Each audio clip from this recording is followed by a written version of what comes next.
Welcome back to American Agenda. Many Americans were thrilled to be able to view live sports again, but recent societal events have proven to be a bit of a distraction. The NBA reported pretty average ratings after their opening night, despite being on hiatus since March. Could the COVID restrictions and Black Lives Matter talk be taking attention away from the game? Here to weigh in is our A-plus panel for the day, co-founder of Outsports.com, Sid Zeigler, and former Washington Redskins cheerleader, Jillian Anderson.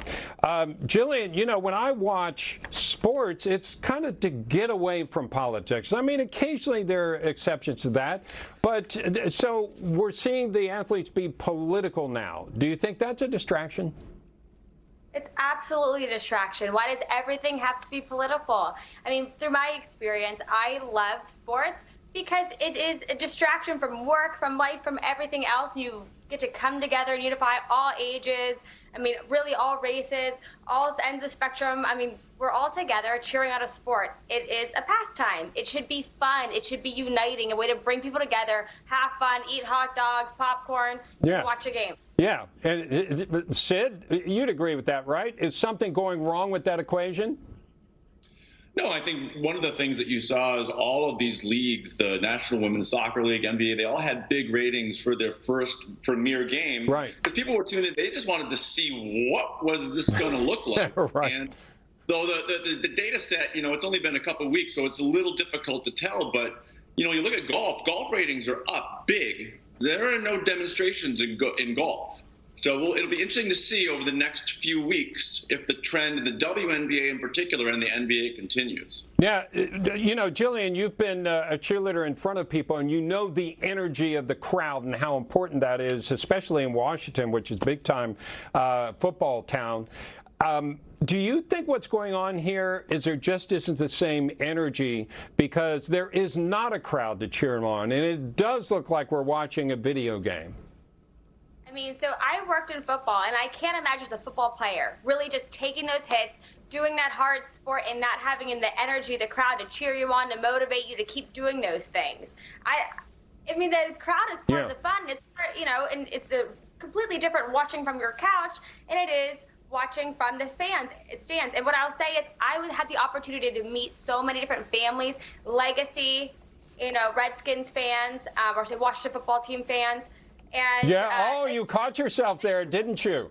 You caught yourself. I was going to ask you if you could refer to yourself as a Redskins cheerleader. You probably can't even do that now, right? All the year my closet said I was a Redskins cheerleader. I know. It's all wrong. It's just the Washington football team cheerleader. I know. I think hopefully they're waiting for a more clever name, but what I was just saying is that when you get to meet these fans and they tell you about the first time that they ever went to a game, their dad took them to a game, and you get to meet their kids and say, oh, this is their first game, and they're just creating memories and bonding, and they're missing out on all of that stuff this year, and it's really unfortunate. Yeah, and you know, it's funny, Sid, that kind of making a joke out of the fact that you can't say a Redskins cheerleader now, but that's how political everything is now when it comes to sports. Let me shift the focus just for a second. How will COVID affect, Sid, the rest of the year in football, baseball, basketball? Are we going to even finish these seasons?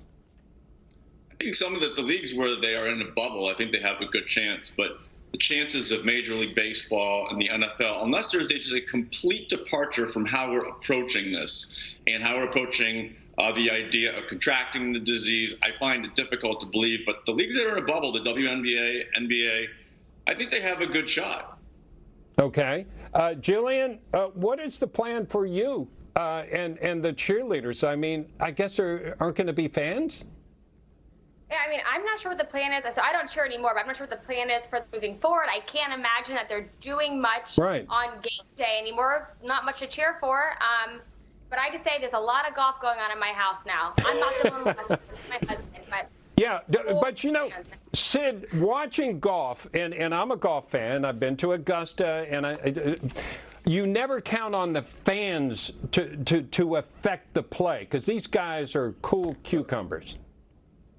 Yeah, and it shouldn't be a surprise that given the social unrest and the pandemic, that what we're tuning into is some whispers on a golf course. That's what we're used to seeing. Golf hasn't changed much, but it is really strange watching these sports with no fans. But one of the things that having no fans does actually, if the leagues and the networks wanted to avoid broadcasting and showing these political demonstrations and demonstrations about social unrest at the games, it's a lot easier to do that because there are no fans taking pictures and all these things. So, they could avoid showing the national anthem. They could avoid showing warm-ups with T-shirts on. That's true. Absolutely true, Sid. And maybe that's an idea they should play out because, again, like we're kind of saying here, I just want to watch the sports. I don't mean they shouldn't have their political opinions, but I'm not watching the game for that. I'm watching the game to see them play.